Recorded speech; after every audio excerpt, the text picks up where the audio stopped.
Sekarang sudah jam 7.07 maghrib ya, malam sudah ini. Jadi kita langsung menuju Bontang.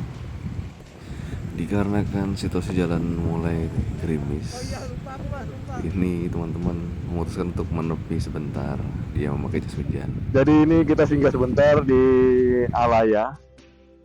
Teman-teman ini sedang mengganti ini nih. Nah, dia memakai jas hujan untuk memproteksi dirinya supaya tidak kena hujan. Begitu berhenti juga hujannya ini. Nih, dia mau mengganti nih. Dia mau pakai sauna berjalan. Ini namanya warna pink. Kenapa kamu pink? Oke, begitu kita lanjut lagi. Let's go. Kita lanjutkan perjalanannya lagi menuju Bontang dulu teman-teman ya.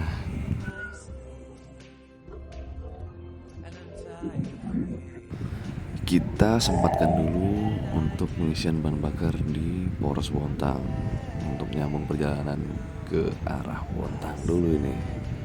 Simpang Bontang kita kiri masuk ke Sangatta. Oke, lanjut perjalanan boy.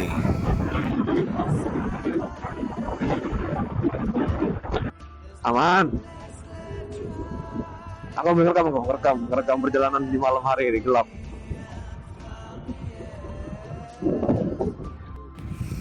Jadi ini situasi jalan yang tidak berlampu, tidak ada lampu jalanannya.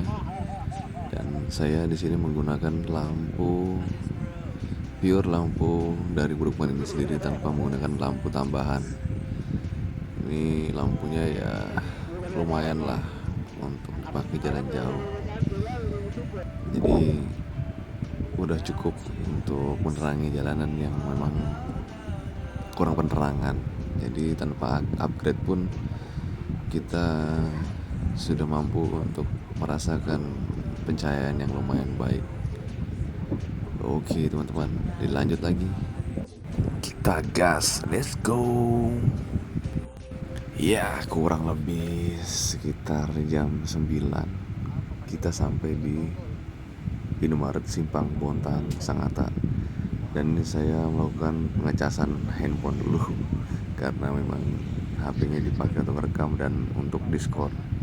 Jadi sambil nunggu teman-teman yang lain datang, dan kita nunggu di sini dulu. Setelah teman-teman sudah terkumpul semua dan istirahat yang cukup, kita lanjut lagi di jam 10.51. Ini kita arah Sangatta sudah. Oke, ini situasinya jalannya kering. Ini ada sedikit air yang tadi sempat membasahi windshield. Ini saya hapus pakai tangan aja dulu sementara. Tapi emang cuacanya emang gerimis kecil-kecil sih. Tapi nggak apa-apa lah, nggak masalah. Oke, lanjut lagi teman-teman. Alhamdulillah hingga sampai di kilometer 55 kilometernya Brookman lah ya. Ini motor tidak ada sama sekali kendala, nyaman, masih tetap nyaman, dan kita masih menikmati perjalanan malam yang minim pencahayaan jalannya. Oke, lanjut, ini masih di Poros Bontang Sangatta.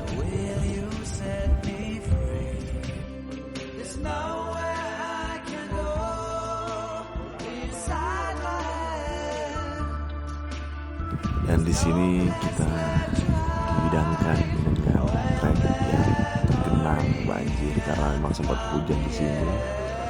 Dan motor ini tidak ada sama sekali kendala. Oh iya, ini saya mau beritahu aja pada teman-teman yang memang pengen meminjam motor ini, jangan ragu, karena motor ini sebenarnya tidak ada masalah apapun.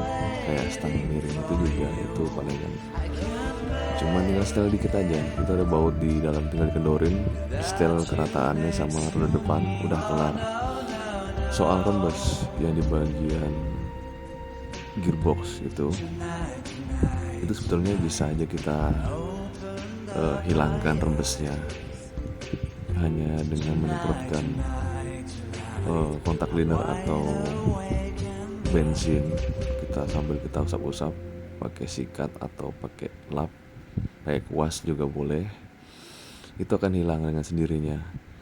Dan suara ngiung yang ada di transmisi itu biasanya karena kelalaiannya si mekanik pada saat motor itu diserah terimakan ke pengguna. Mungkin jumlah cairan oli transmisinya itu tidak seperti yang diinginkan, atau volumenya lebih sedikit, atau bahkan tidak diisi. Itu yang berbahaya. Jadi gearbox itu mengalami gesekan yang parah, akhirnya friksi, dia mengalami keausan dan timbullah suara.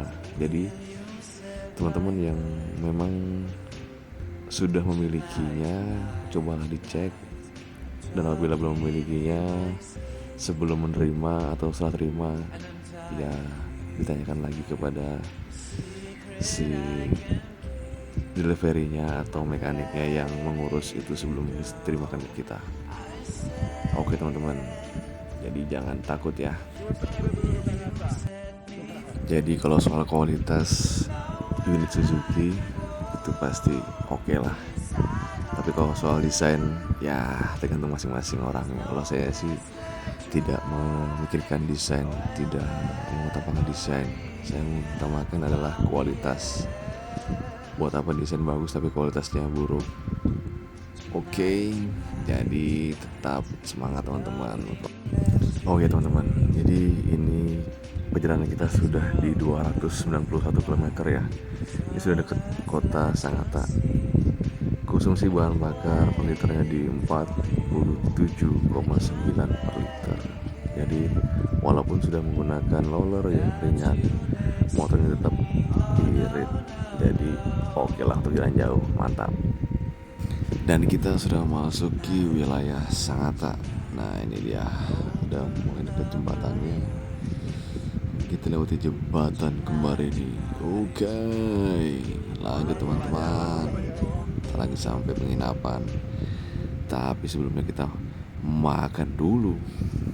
Dan alhamdulillah sudah sampai di tempat makan favorit kita, yaitu Lalapan yang berada dekat dengan penginapan.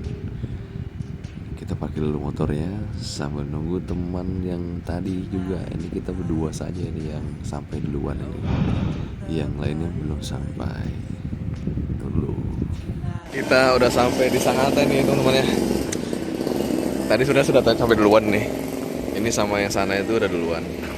Ini nyusul nih karena tragedi lepasnya plat. Nah sangat lemah sekali bracketnya. Jadi teman-teman, justru itu kita dianjurkan untuk mengganti plat custom. biaya lagi, dramanya banyak betul.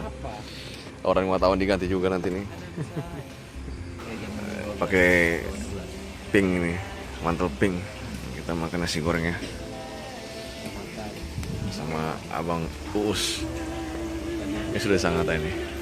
Itu lapangan itu kalau makan itu yang kita kembali ke tempat peristirahatan. Jadi jaraknya antara warung Lalapan tadi sama tempat singgah kita hanya beberapa puluh meter aja.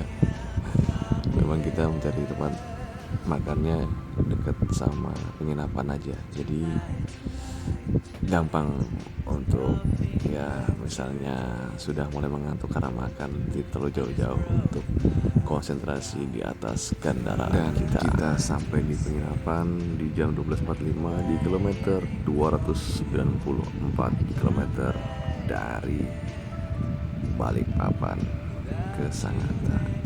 Kita mau parkirkan motor dulu. Setelah itu kita istirahat di dalam penginapan. Oke teman-teman. Ya ini kita udah sampai di tempat istirahat ini kemudian.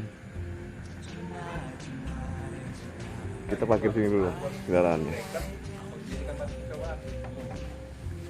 Oh cemdura. Perjalanan gimana? Alhamdulillah masih hidup. Iya dong, alhamdulillah dong kita hidup. Oh iya sudah. Berarti Mana tahu? gimana nanti ke depannya? Apakah mau kesini lagi? Ini gua kasih lihat ya. Ini data dari WHO. dalam 1 jam Iya. di mana di jalan itu ada 3 orang yang meninggal. Nah kita ini masih selamat nih. Tadi kita berapa jam tuh? Jam 5 tadi kita di sana. WHO tuh 6, WHO tuh apa 7, WHO nih? 9, Mungkin 10, di 11, 12 7 kali 3. dijelaskan dulu WHO tuh WHO apa WHO? WHO itu adalah salah satu lembaga tentang dunia. Betul dong. Daripada saya salah kan. Aturan Gila bapak. nih bos. Bapak kau lah. Iya. Iya.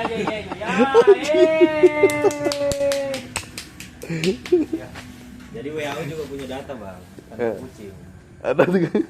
Ada, Bang. Ini datanya nih. Coba lihat. Ini lawan Mas Iwan ini. Bagus Susah, nih. susah ini edit nih. Oh, Pina Musti nih. Ketemu Mas Iwan deh nih. Pina Musti gitu. Harusnya ketemu. Nah.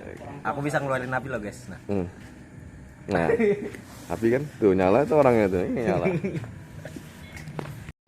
Ya, ini kita sudah masuk di jam 8.59. Kita ada di depan Hotel Golden. Persiapan mau menuju ke Pulau Miang. Nah, ini udah siap semua kita ini. Di jam segini. Yang atas, bukan yang bawah. Oke. Kita lanjut ke perjalanan.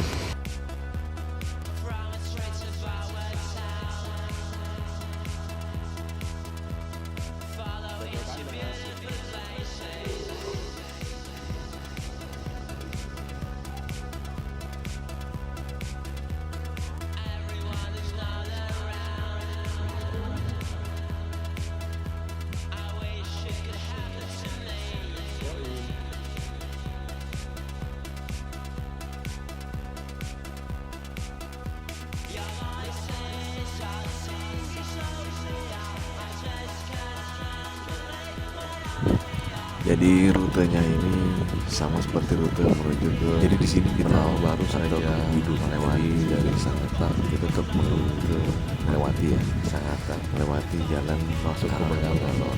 Kita harus sajikan oleh jalanan yang mantap perlu Pak.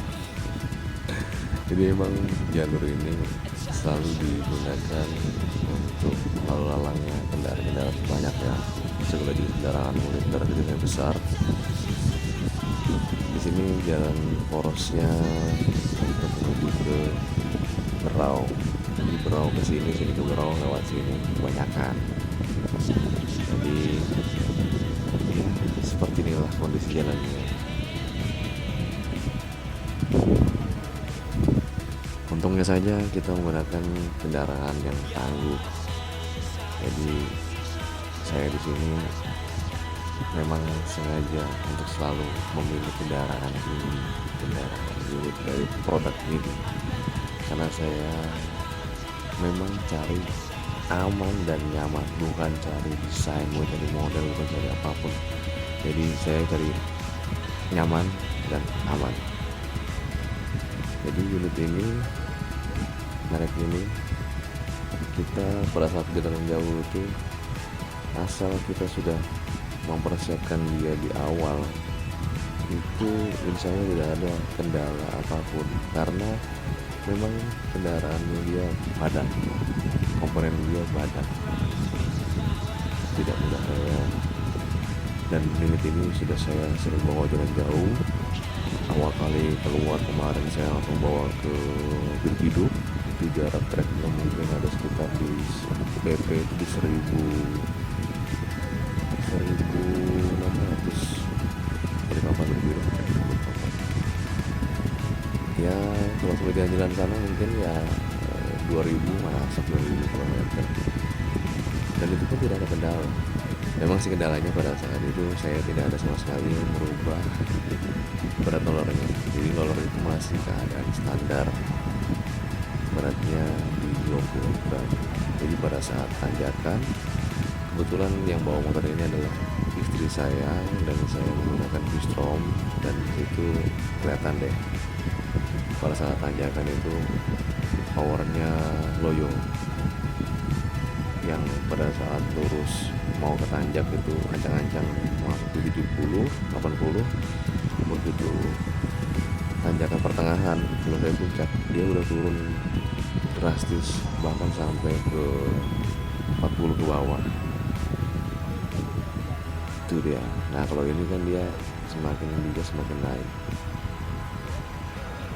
Memang kemarin ya mau ngetes keadaan standarnya si Brookman ini, tapi memang motor ini kan diciptakan di India dengan motor jalan yang tanjakannya di kotanya itu tidak banyak atau bahkan nihil, tidak ada tanjakan. Nah di Indonesia ini khususnya tempat saya Balikpapan ini, wah tanjakan ya banyak sekali.